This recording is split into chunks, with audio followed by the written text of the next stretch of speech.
Ahoy, mateys, and welcome to Krabby O Mondays. My name is Waiter, and I'll be your captain this evening. Can I start you off with something to drink? Maybe a little bit of the bubbly. Start this night off right, am I right? Also, our specials this evening include enjoying this podcast and subscribing to the YouTube channel. How about we get you started with a complimentary song from our head busboy? So alive! Cha-ching, cha-ching, cha-chingery. Money, oh money, how I love thee. Cha-ching, cha-chong, cha-changaroo. From pennies to dollars, any amount will do. Cha-ching, cha-ching, it's no contest. There's only one thing that I love the best. From every side I've ever seen to the sweetest sound I've heard, I'd gladly give up everything for all the money that I've earned. Cha-ching, cha-ching, cha-chingery. There's nothing on earth like the feeling of greed. There's nothing on earth like the feeling of greed. Please don't do that again.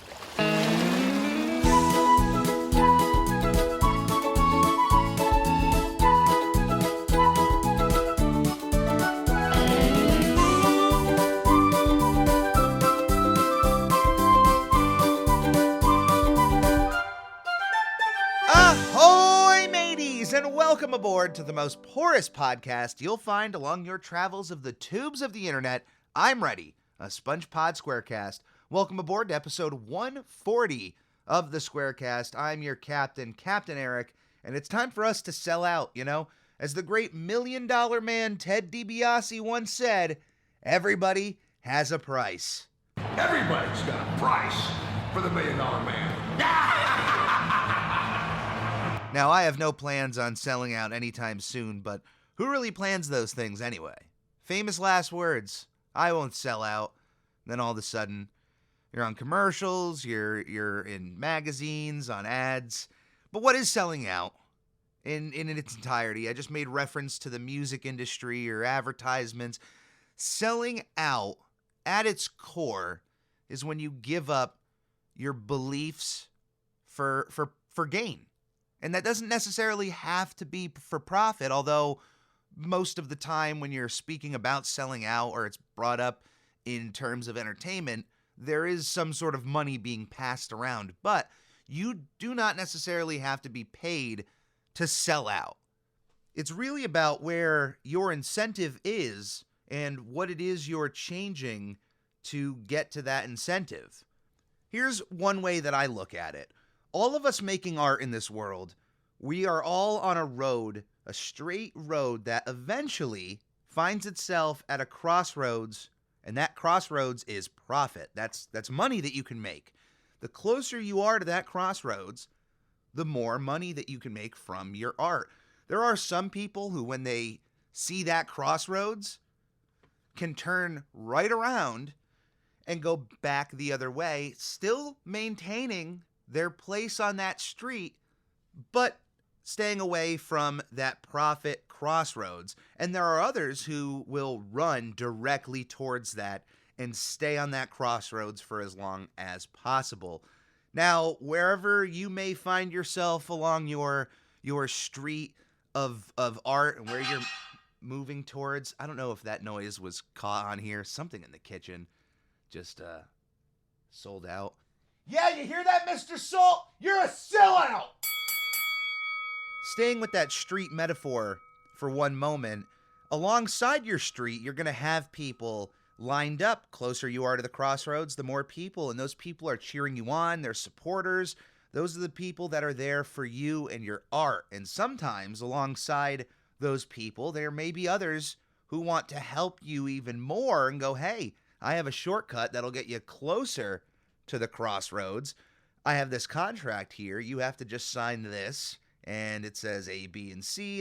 And that right there is where some people may find themselves in a situation, because a lot of the time, as I said earlier, profit can come into play when changing one's beliefs or trying to shift around your thoughts to make what the changes are work and trying to keep some semblance of integrity in your art, because at the end of the day, the greatest forms of art are going to be the most honest ones. And if you're not being honest in your art, well, how do you expect anybody to take you seriously? At the very least, if you can't be honest in art, which doesn't ask for much other than for you to be you, I can't tell you what else people would expect from you outside of that space if you can't be honest there, Now, in some cases, there may be times where you do just have to bite the bullet and do something you may not fully enjoy for a benefit that may go beyond your means. And what I'm saying is sometimes when that level of money in front of you means more to others than just yourself, if you have the intentions of helping others with whatever you're gaining, that may completely change the way you're looking at the entire situation in your head. I have principles and integrity with the art that I make, but I also have a mother and father I would love to support. And I'm not saying that I would take every single shortcut that was thrown my way because I feel like I'm smarter than that. But at some point, everybody has a price. Now, not everybody. There are people out there where monetary gain means absolutely nothing to them. And for those artists out there, you have my heart, you have my love. I'm not saying I'm not one of you, but I'm just saying I'd like to at least be a little closer to that crossroads, if you know what I'm saying. I don't want to be right next to it. I don't need to see it. I just need to know it's there. And I feel like I'm moving forward, but I'm also being dragged back in some places. So I don't know. It's a metaphor that is messy. I hope you understand it. And when it comes to selling out, really at the end of the day, it's all about your happiness and whatever you're doing with your life. If you can find happiness and not making art anymore and moving on with the money that you made, hey, that is your life. No one else should have to dictate what you're doing or write your story. I've said that before in this podcast, and it still stands. So even if you are someone who decides to fully take advantage of any shortcut that you're given and you decide to change whatever your art is, at the end of the day, it is whatever you want to produce out to the world for whatever reason. It's a beautiful thing that we all can be here and do all of this. But outside of the world of art, let's talk about restaurants for a second and move into that space, because we have an entirely other conversation to get into when it comes to restaurants. Later on, when we get to the Krabby O Mondays part of the SpongeBob episode. But when it comes to selling out your restaurant, at the end of the day, it all really depends on why you are in your business. Some people get into the restaurant business simply for profit, simply for money. And I do think there does have to be at least a genuine love of food in some way to get into that world of owning your own restaurant. I would hate to look at someone who wasn't into making food or into, being in that world and then owning a restaurant. I have to imagine there are people out there who are like that, but I can't imagine those restaurants are really doing well if you don't have the passion for it. But if you have that passion, I guess one day that passion could run out, or you can find yourself in a really sticky situation where all of a sudden someone wants to buy your business, your restaurant, this thing that you've built for X amount of years, and now they're offering all of this money, and you just sell it. And that's it. Restaurant's gone, or moved on to somebody else. Now, for the owners who never really wanted to get into the restaurant business in the first place, and then are able to sell it, maybe for profit, I'm sure those individuals are extremely excited. But what about those who really have the passion for being in the restaurant business, for making food, that moment of having to sell your business? Are things just not working out as well as you hoped? Or is the offer just that good? Like Ted DiBiase said, everybody has a price. It is a through and through wrestling term that kind of transcends wrestling when you really think about it. And even if you love your business, if somebody just showed up with a certain amount of money, like when Microsoft showed up to Notch, creator of Minecraft, and said, hey, we want to buy the whole thing for $2.5 billion, money that just doesn't get offered for you. Do you give up your business? Do you give up your restaurant? Do you give up your game? I don't know what that dollar amount looks like to you, especially if you already are owning a successful business out there. But what if somebody showed up with money that was beyond your wildest dreams, where you could start a business over again tenfold? Would you take that opportunity? Or would you stick with what you've built, what you know, and hopefully if it's profitable, something you can continue to build on? I don't know. That's a different question for everybody. For Mr. Krabs, though, there is an answer to that question. Although before we even get to that selling part of the Krusty Krab, we got to start at the beginning. Selling Out is the first half of the 65th episode of SpongeBob SquarePants, and it first premiered on September 23rd, 2005. Our storyboard directors for this episode are Zeus Service, Eric Weiss, who are both writers alongside Tim Hill. Our animation director is Alan Smart, our technical director is Vincent Waller, and our supervising producer is Paul Tibbett. The title card music for this episode is one of my favorites in SpongeBob history. It's called Drunken Sailor, composed by Nicholas Carr, who arranged this off of the shanty What Shall We Do with the Drunken Sailor, and it just, right when it starts out, perfect mood for a Krusty Krab-centric episode. And right off the bat, Mr. Krabs has a shanty of his own, singing about his love, of course, of money. Mr. Krabs not only loves money, but he loves greed. And Gordon Gekko would absolutely have a framed photo of Mr. Krabs on his desk, because Gordon Gekko and Mr. Krabs go hand in hand. They both agree that greed is good. I am not a destroyer of companies. I am a liberator of them. The point is, ladies and gentlemen, that greed, for lack of a better word, is good. Greed is right. Greed works. Greed clarifies, cuts through, and captures the essence of the evolutionary spirit. Greed in all of its forms.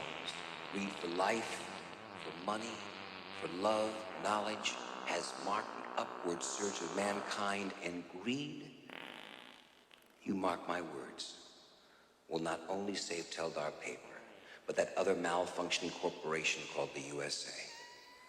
Thank you very much. It really shouldn't come as a surprise to know that Mr. Krabs is greedy and is proud of it. Most people who are greedy are fully aware of their greed and are completely content with being that way, as if it's a badge of honor to just be that oblivious to the rest of the world and to have your head so far up in the clouds that there's no way that you can possibly see the pile of money that you're sitting on. And there's no way for you to appreciate the pile of money that you're sitting on. And for some, it just is never going to be enough. Isn't that sad? There are those out there living lives where they can't possibly have another room to put more stuff. They couldn't possibly fill their stomach with any more of the fancy foods they're throwing out. Yet, it just doesn't feel like enough. Isn't that sad? But Mr. Krabs, he is one wallowing in his greed, so much so that he is singing it loudly and proudly, enough to attract a man who Mr. Krabs respects and loves and adores, a businessman known as Howard Blandy of the Howard Blandy Franchising Company, who has finally showed up to the Krusty Krab. According to Mr. Krabs, Howard Blandy has purchased and franchised every restaurant in Bikini Bottom, not including the Krusty Krab, and I'm going to include the Chum Bucket as well, and I honestly believe that it was the last man standing in Bikini Bottom as far as self-owned restaurants, where it seems like now everything else was just owned by this one Howard Blandy, who wants to purchase the Krusty Krab from Mr. Krabs, who admittedly at first is not interested in selling the Krusty Krab, even when you have an entire briefcase filled with cash in front of him. And I'm not just saying cash where you can see it coming from the outsides of the briefcase. It's one of those briefcases that when you open it up, it is holding an even bigger mound of cash in it. I tried my best to see how much roughly it would be. And if those bills are in the denominations of 20s, I guess around 100,000 in that one briefcase would make sense. But if they were in denominations of 100s, it could be upwards of $1 million in that briefcase. But although Mr. Krabs is dumbfounded by the sight of a briefcase filled with cash, he knows it's not enough to attract the Krusty Krab away from him until Howard brings out the big guns, which is just business talk for more money. And as he points outside, there is a boat waiting attached to a trailer filled with briefcases of cash, which I have to imagine is roughly the same amount in each briefcase as what Howard had personally brought in to show Mr. Krabs, which were a lot easier to count than the bills inside of the briefcase. The first shot of the trailer with all of the briefcases is way too big, and there's a lot more there. But when we get the tighter shot of SpongeBob and Squidward coming out to Mr. Krabs to confront him, as I may have alluded to, Mr. Krabs sells the Krusty Krab for whatever dollar amount has been shown to him in terms of this is what's in this briefcase, and there's 60 plus briefcases out attached to your car. That's more than $6 million right there. And I definitely think that amount is on the small end of this situation. $6 million for the Krusty Krab? I don't think it's worth it. And there's certainly more money at play because it's enough to make Mr. Krabs sign on the dotted line that Howard Blandy now owns every single aspect of the Krusty Krab, including the employees and the cash register. And as long as he gets to keep the money that Howard is offering him, the deal is on the table. And Mr. Krabs accepts it, walks right out of the Krusty Krab as all of this new furniture and furnishings come in to redo the Krusty Krab into a brand new restaurant for Bikini Bottom. SpongeBob and Squidward are confused by this. They go out to Mr. Krabs to confront him and realize that they're on a completely different path than what they had originally signed up for when it comes to this restaurant, because Mr. Krabs is gone. He is off onto retirement, and in comes the new manager of this new restaurant in Bikini Bottom, Carl, who is designed and voiced by C.H. Greenblatt, one of the most prolific crew members in SpongeBob SquarePants history, a storyboard artist, a writer, a storyboard director, and of course, the inspiration for this character of Carl. Now, you may have never heard of the name C.H. Greenblatt, but I'm sure you heard of his other works that have included Chowder, and of course, the Nicktoon Harvey Beaks. But C.H. is also well known for voicing the character of Fred Fredburger on the Grim Adventures of Billy and Mandy. So C.H. Greenblatt has been around for a while, and his caricature has been used in many of his cartoons. So it's just fantastic to see this little rendition of Carl here for Bikini Bottom. Carl the manager in this episode is one of my favorite newest additions of a background character. The design is a bit unsettling. I'm sorry about that, CH. I think you understand, at least with the eye placement, with what they were going with this character. There's something off about Carl. His eyes are always wandering, and he's making sure that things are running as smooth as they can at this brand new establishment, which Mr. Krabs drives by the next day and sees, as Krabby O Mondays, a TGIF-style restaurant, which reminds me of the fictional restaurant Tchotchkes from the movie Office Space, which is also meant to parody TGIF with all of the goofy memorabilia on the walls, the sports bar aesthetic, the employees that are dressed to the nines with flair. Woo! And no, I'm not talking about the Rick kind.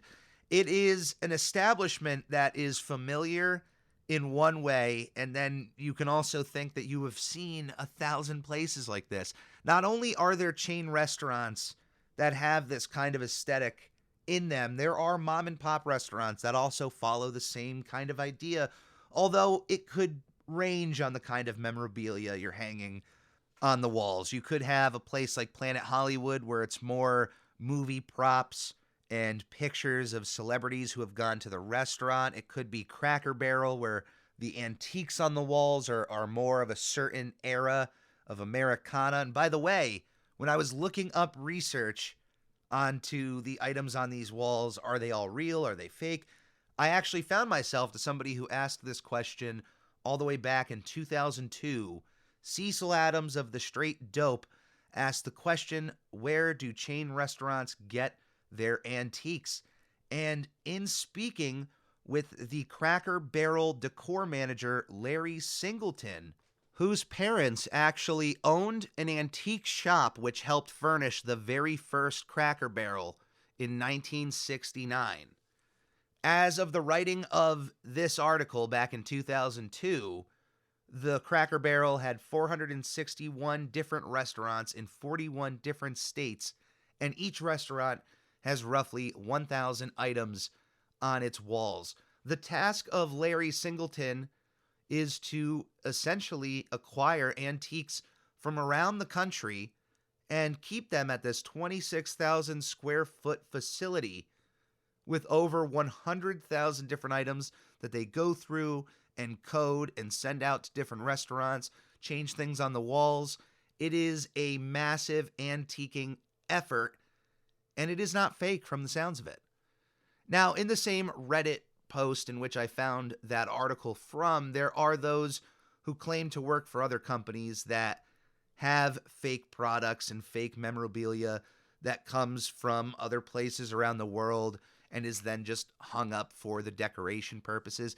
And I can understand that as well. If you're looking for a certain look in your restaurant and the item that you might be looking for is just too expensive, hey, it's just a decoration on the wall. Just get a fake one. It's not that big of a deal. But it was interesting to at least go down the rabbit hole or the Cracker Barrel to find a little bit more information about this. So Krabby O Mondays being this idea of these restaurants where it's just plain old bar food, but then you have the distraction of all this extra stuff adorned on the walls getting brought to Bikini Bottom. It's shocking to know that there aren't restaurants that we've seen like this before, even though it sounds like Howard Blandy has been franchising a lot of these restaurants in the past. I don't know what the time frame that has been, because this is the first time we've seen this character, but if you remember, there have been mention of previous restaurants in town to add on extra gimmicks that may have been of the chain restaurant type. So who knows? Howard Blandy could have been behind the scenes in Bikini Bottom this entire time, making these restaurants left and right, trying new things like a talking dog, and who knows? Who knows what will work when it comes to Krabby O Mondays? Will it be as much of a success as the Krusty Krab? And from the looks of it, it is. Well, I didn't think as long as they kept the Krabby Patties going that the clientele would necessarily stop going. This isn't the first time the Krusty Krab has just disappeared in town. We all remember what happened when the Cuddly Krab came in. It's a shame old man Krab sold the Krusty Krab. That's a darn shame. Hey, lady, do you know where we can get something to eat around here? Outside of Krabby O Mondays, Mr. Krabs is enjoying his new life within retirement. He is going to the Hook Museum. He's trying out some painting. He's going golfing, even though Mr. Krabs says he doesn't like golf, which is really shocking because it feels like everyone who gets into business also gets into golf. Kind of goes hand in hand. By the way, a lot of deals are made on the golf course. Are you ready to meet Krabby the Clown? Yeah! All right, here you go! Hey, kids! Thank you all for coming! You're gonna die, clown! Mr. Krabs is actually running out of things to do, and even when he wants to hang out with Pearl, kind of gets put in his place where he's not doing anything with his life. He's just existing. He's just doing small, minute things to waste time, and Pearl lays in on him. Hey, get a hobby. Get a job. Get some friends. Do something with your life. You're just laying in bed. And it's a nice little wake-up call for Mr. Krabs, who finds himself at a new job. He actually gets a new job, and it's the first time that we get to see Mr. Krabs, work as an employee who gets a new job at this brand new restaurant in town, which needs some new help. And it's a restaurant, I don't know if you've heard of it. It's called Krabby O Mondays. That's right, Mr. Krabs actually runs into a help wanted sign at Krabby O Mondays and joins the crew alongside SpongeBob and Squidward, who you might be asking yourself, how is Squidward doing in this new environment with his new boss? And you would think he's probably getting fired at some point, since no company really wants a Squidward or somebody who acts like that. Well, with the simple threat of a visit of the HR department, Squidward is able to turn that frown upside down and become a model employee for Krabby O Mondays. And he has this big old forced grin on his face, and you can just, if you've worked in public service and you've had to put on that big old goofy fake smile for customer service means, this part of the episode really hits home. You know that feeling of you're being watched, put on that smile, even though inside you feel like Squidward, you just got to put on that extra little oomph of pizzazz for that extra effort of customer service, of course. Now, no one should ever be threatened with a visit to the HR department unless you're just doing something that is truly against the rules. And to be fair, the HR department of your business is also there for you as an employee. So the way they're presented in this episode isn't the best, but hey, that's just the HR department for Krabby O Mondays, for Howard Blandy. So I can't speak for every single HR department out there, but they should be there for you to help out. But Squidward doesn't want to visit the HR department, so he puts on that smile, goes about his business, and other than that is a model employee. SpongeBob, on the other hand, is doing okay, if okay is dying inside, because the Krabby Patty system in place at Krabby O Mondays is to make synthetic Krabby Patties. There actually is no effort on SpongeBob's part when it comes to making these burgers. They are squeezed out of this container of gray goo. It is then molded into the look of a Krabby Patty, and then it is painted to appear like a Krabby Patty, but is entirely synthetic, and of course would then increase profits because now they don't have to spend money on real meat, real ingredients, real buns, real sesame seeds, nothing. And at the end of this conveyor belt is just a pile of Krabby Patties for SpongeBob to just grab and serve, and he's not really enjoying himself and is extremely happy to see Mr. Krabs back in the Krusty Krab, although this isn't Mr. Krabs. He's not his boss anymore. Simply call him Eugene. Ow. I'm okay. Which I honestly have to give Eugene some credit for, because I don't think I'd be able to do what he did. To build your empire like that, to build your business, then to just sell it off, which, completely okay. That is a decision that one can make and have. It is your business, by the way. If you decide, hey, enough's enough, I'm ready to move on, here's this offer, I'm fine with my life.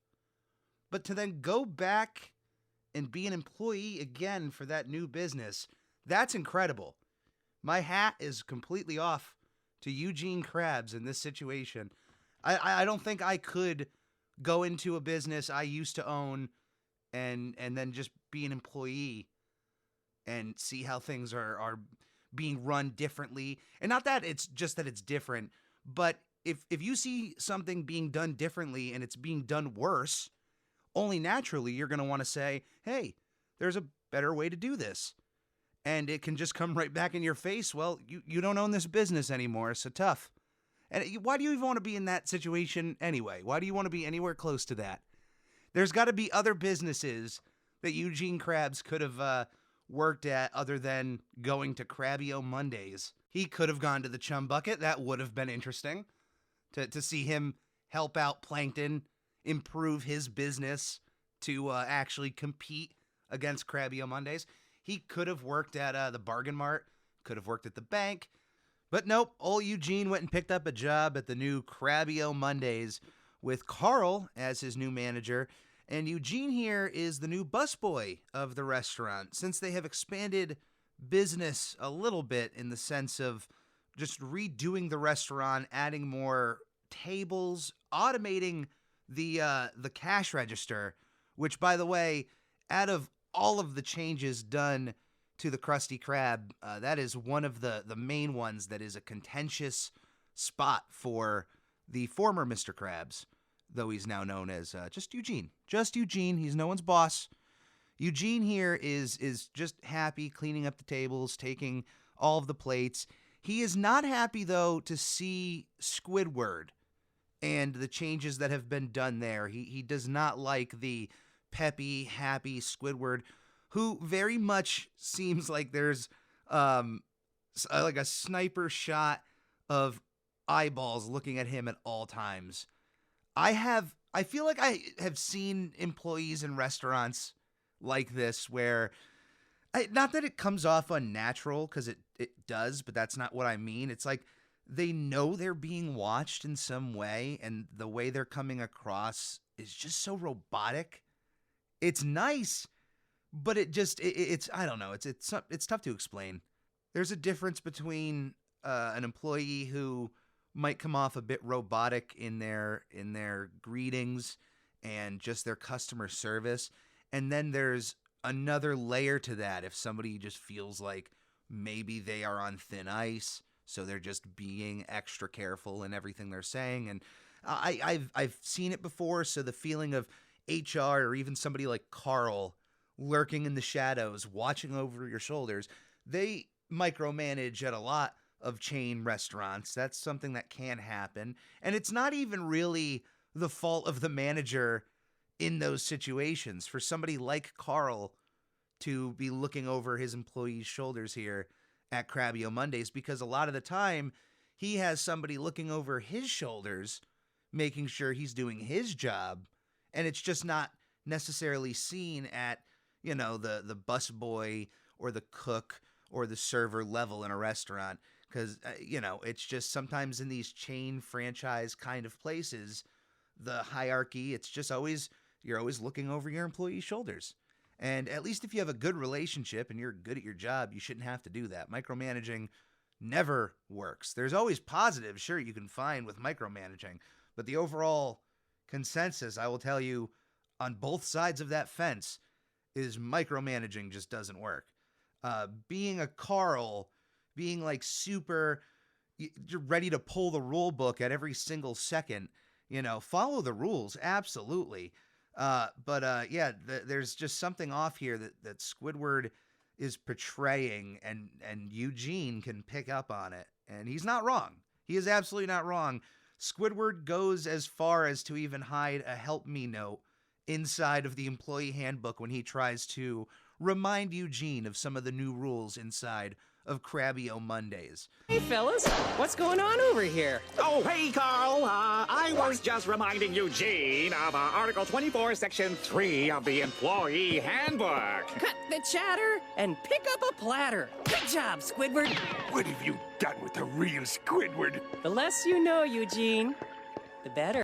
Beyond not being able to handle their rules, Eugene is also not happy about the automatic cash register in the store which out of all of the changes done to Krabby O Mondays, I would figure that that would be a favorite of the former Mr. Krabs.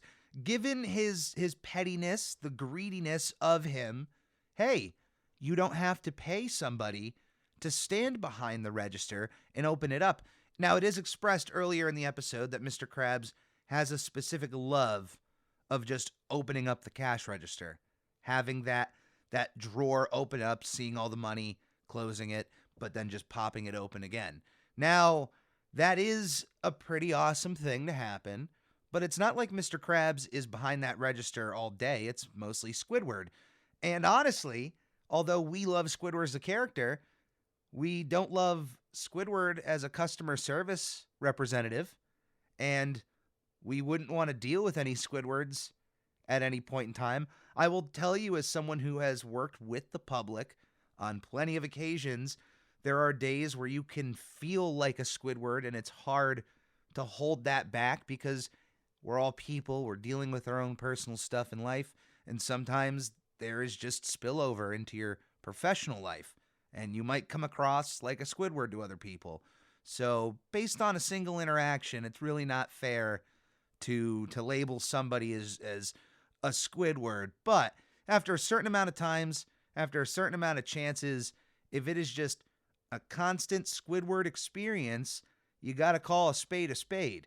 You know, you might be dealing with a Squidward, and we know from experience of this show that Squidward is really not giving the best customer service out there.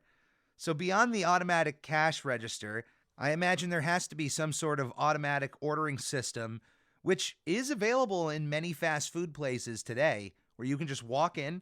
You don't even have to interact with a person other than picking up your food. And even then, depending on how their system is of leaving your food that you ordered, you might not even have to deal with a human being at all. It's weird in some cases, but in others, I'm okay with it. You know, there's days where my social battery is a little bit lower than other days, and I might not be, so distraught that I didn't have to speak to somebody inside of a fast food restaurant. But I genuinely like good customer service interactions, and when that comes from both myself and when I find someone else who is just, hey, just having a good day or just genuinely enjoying their job, and that can certainly change my day. It certainly has happened in the past where just a good customer service interaction can just brighten your day a little bit. But I do think Squidward needs to watch out, because although Mr. Krabs was heavily against it in this episode, I think down the line he could see the benefit of replacing Squidward and just having SpongeBob. Because no one can make Krabby Patties to the level in both quality and volume like SpongeBob can. So he's irreplaceable. Whereas, I don't know, Squidward, you better watch yourself a little bit. But Eugene is not happy about the rules. He's not happy about the automated cash register.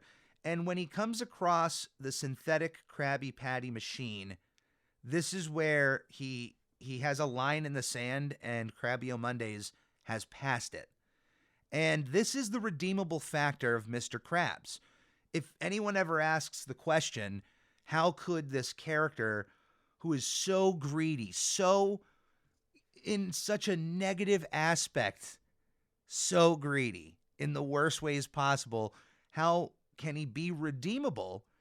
And it's that at the end of the day, he does care about the people who are around him, i.e. SpongeBob, Squidward, Sandy, Patrick, the core group, and he has shown that in various degrees over time. But when it comes to this aspect, Mr. Krabs has a love of the Krabby Patty and its integrity. Everything inside of that patty, for as cheap as Mr. Krabs is, he's seemingly honest over everything that is being served, and he's not really cutting corners on the quality of that burger. So say what you will about Mr. Krabs and his business practices, and he does cross lines here and there, but when push comes to shove, there is a integral piece to the entire machine of the Krusty Krab. It is the Krabby Patty. It is the heart and soul of that business. And if you're going to serve that burger, you got to serve it the right way. They clearly bought the Krabby Patty alongside the Krusty Krab. They owned legitimately everything a part of that business. What was really interesting is through my research of some of these fictional and well, it didn't start out as fictional restaurants. I was looking up some of the restaurants that have the stuff on the walls, the memorabilia and the flair that the employees have to wear. I came across a lawsuit from the actor who played the employee at Tchotchkes in the movie Office Space, and that he sued the movie company for using his likeness on a piece of flair that was later used in some sort of Office Space, little bundle gift set, what have you. And for those that don't know, I think I explained this earlier, or I at least brought it up. The movie Office Space came out in 1999, I believe. Yep, 1999. And it is a comedy made by Mike Judge, who wrote and directed the film, the creator of Beavis and Butthead. And trust me, if you're at least a longtime listener of this show, those two have made quite the appearance here and there. Mike Judge made this wonderful little workplace comedy, this microscope into those mundane kind of office jobs and what they can do to people. And within that movie, they go to a fictionalized TGIF known as Tchotchkes, and the entire place is a parody of these kinds of restaurants. They just have all the stuff on the walls. It looks like Krabby O Mondays. There is certainly parts of those scenes in Office Space that had to have inspired some of the look and feeling of Krabby O Mondays. There has to be some sort of connection there. But yeah, the actor from within those scenes who shows off all the flair on his suspenders, which flair is literally they used to have employees at these restaurants that would wear suspenders on top of their shirts, and on the suspenders they would just have mounds of different kinds of buttons and pins and different attachments that would light up, and the more you had, the more you were showing off your flair. And that was a joke throughout Office Space, and a small part of one character's story throughout the movie is, the amount of flair this person wore on their uniform compared to others. It was actually because of Office Space that TGIF no longer had their employees wear flair and wear all those goofy light up keychains and pins and whatnot. At least one manager of a TGIF had said it was because of the movie that happened. But yeah, so when you look at the way Squidward is dressed, and you can see the suspenders and the way SpongeBob is dressed and the aesthetic of Krabby on Mondays, there is a little bit of tchotchkes and that flair baked deep inside. You can see the connections. And when it comes to the connection of that lawsuit to bring everything all the way around to the contract with the Krabby Patty, because there is a point. I can go down some rabbit holes, but I always make sure to connect everything all the way back. But what was interesting is that the actor who sued the movie studio for using his likeness on a piece of merchandise, it did not go in his favor, and it's because he signed a day player agreement with the movie's production company, which granted the firm, and this is in quotes, and yes, this is an actual legal usage term in contracts, all rights throughout the universe. You are signing over all rights throughout the universe when it comes to being a part of this project. I laughed to myself a little bit in the inside when I saw that, all rights throughout the universe. Which means that if we ever colonize Mars, they can still make Office Space stuff over on Mars, and there doesn't have to be a second contract because it's throughout the universe. They have baked in the possibility of things happening outside of Earth, and that is just hilarious to me. And I also don't want to have my mind go down the darker holes of where all this goes. Oh my goodness. Anyway, but that's what Mr. Krabs signed over, was everything over to the firm, over to this company that was going to now franchise the Krusty Krab and the Krabby Patty however they see fit, which in this case, it's not including the Krusty Krab name. They just got rid of that and wanted to start with Krabby O Mondays to push the Krabby Patty, but they wanted to cut corners and just make a synthetic Krabby Patty, which seemed to have fooled everyone around town until Mr. Krabs decides enough is enough. He takes the automatic cash register, shoves it up into the machine, and goes on a tirade showing all of the restaurant's current customers that they are eating gray goo instead of actual legitimate Krabby Patties, which sends everybody in a panic while the machine in the back is just building up with pressure of this synthetic Krabby Patty formula before it bursts and destroys the Krabby O Mondays building. Howard Blandy shows up and realizes that the amount of money they're going to lose now that they're going to have to sell off this building, they're only going to get back pennies on the dollar for what they spent on this place. And you would think with that information, Mr. Krabs would know, oh, I don't have to give them back all of the money. But he was completely fine with just handing back every single cent they gave him for everything in return. It was just for them to just rip up that contract, forget about it, so that he could guarantee himself the Krusty Krab, the Krabby Patty, all of his employees, and that he doesn't even have to go to court or anything. It's just water under the bridge. I don't think it was smart for him to give back 100% of the money, but honestly, in the long term, I don't think it was smart for Mr. Krabs to sign over the Krusty Krab. He loves greed, and even though a large lump of cash sounds great, in the long term, you're going to get more money just owning the Krusty Krab and being there every day raking in the profits. You're going to make more money than what they're going to offer you right now, because if they're going to offer you that kind of money just out of the blue, they clearly know they're going to earn that back in no time. So I think it was a little dumb for Mr. Krabs to take the large chunk of money. I think it's a commendable act for him to go back and be an employee at that restaurant. But I also think it's really cool that he was able to essentially destroy the restaurant and bully the current owners to let him rebuy it. Then also on just top of that Sunday, the poor business decision of just giving back all of the money and at least not keeping one briefcase to maybe pay for the repairs. But hey, it's Mr. Krabs. Now he's back to square one. Well, less than square one. He's got a destroyed restaurant, but he's back with his posse. He's back with his crew, and tomorrow's a new day.